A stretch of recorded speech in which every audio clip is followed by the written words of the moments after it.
Look, all right, so I got to break it down, and I need your help, and I need your calls. 615-737-9986. Get in here. Let us know. I mean, look, this is silly season. There's a lot of people. I was telling Chris Hand during the cross. Actually, it wasn't during the cross where you heard it. It was during our brief conversation between that and our show. That this is the time of year that I get called and people ask me to be on a radio station, and I say, sure, I'll be on a radio station, and I do an interview, and I did an interview today, and during that interview, Matt Murphy with us from Super Talk 99.7 WTN. Matt, what is your prediction on the Electoral College tomorrow night? I don't know.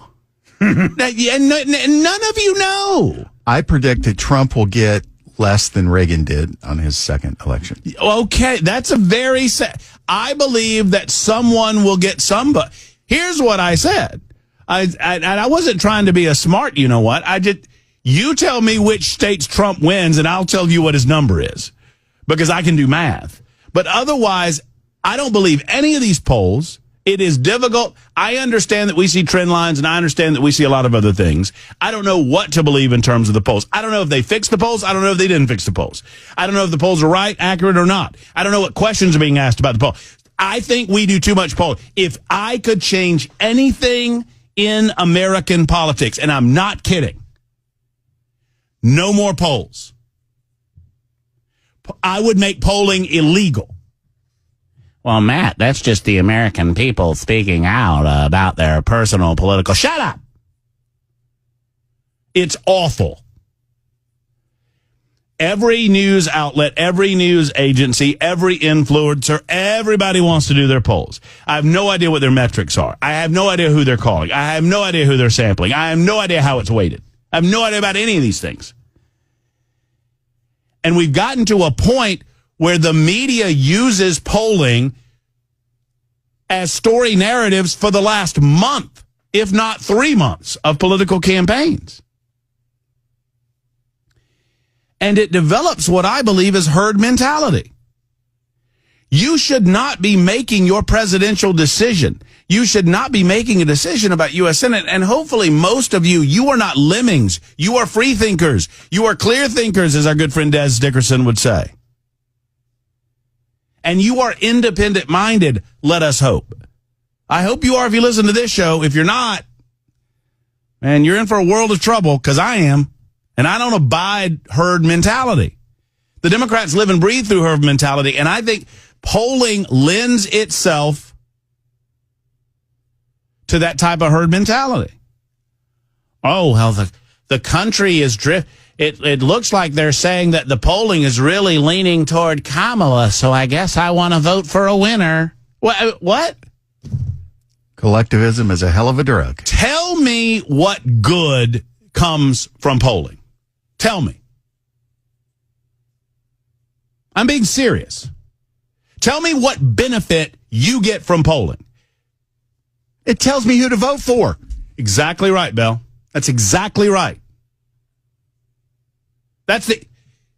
Other than giving the 24-hour media some news story to create or some narrative to create, tell me what benefit there is from polling. Now, I know I think differently about this than a lot of hosts. I know that, Brian and I laugh about it because I hate it so much, and Brian sees value in it, and I don't begrudge anybody that sees value in it.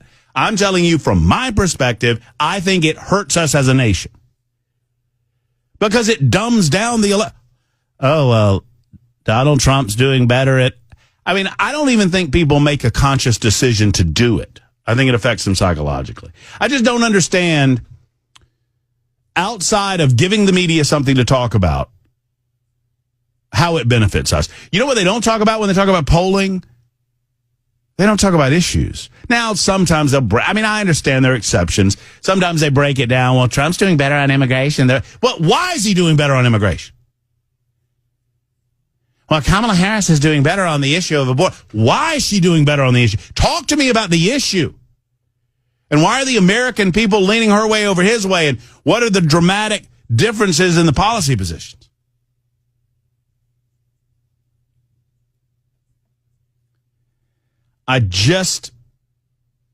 don't see any value in it. And I think it's hurting us as a nation. Because it's the only thing that it seems to me that people want to talk about. Now, we've made, I'm not immune. I've made mention. I go over it. And look, I'm not better than it. Oh, Murphy takes a little looky-loo. Oh, I go over there and take me a little peeky. What's going on over here? Real clear politics. What's happening over here? But I don't believe it. I don't believe it for a moment. Because I don't believe the people engaging in the polling, for the most part, have a mission statement that makes sense to me. Because if it has an NBC or an ABC or a CBS or a WAPO or any media organization attached to it, their purpose for the poll is not, in my opinion, necessarily to get an accurate poll. Oh, they want accuracy so they can say they were accurate, but that just furthers what I'm saying. All they want is a news story. And most of the media outlets that want a news story want Kamala Harris to win. So what does that tell you about the poll? Nothing good comes from this amount of polling. Except and I've seen it, they tried to do it when she became the nominee and they couldn't help themselves and they could not help the fact that Donald Trump had surge and that she had nothing behind her. But over the last week, they have noticed that she's about to get her butt kicked, and they have gone into high gear to try to change people's opinions and to motivate them to the polls, which is also not the job of the media. It is not my job to motivate you to go and vote. If you need some blabbermouth, loudmouth on the radio to convince you to go to vote, may I suggest to you that you're not doing this right? May I suggest to you that motivation has to come from within regarding you and your family and how to better your life and how to get government out of the way to help you better your life. I'm on a rant. I'm on a roll, and I know I am.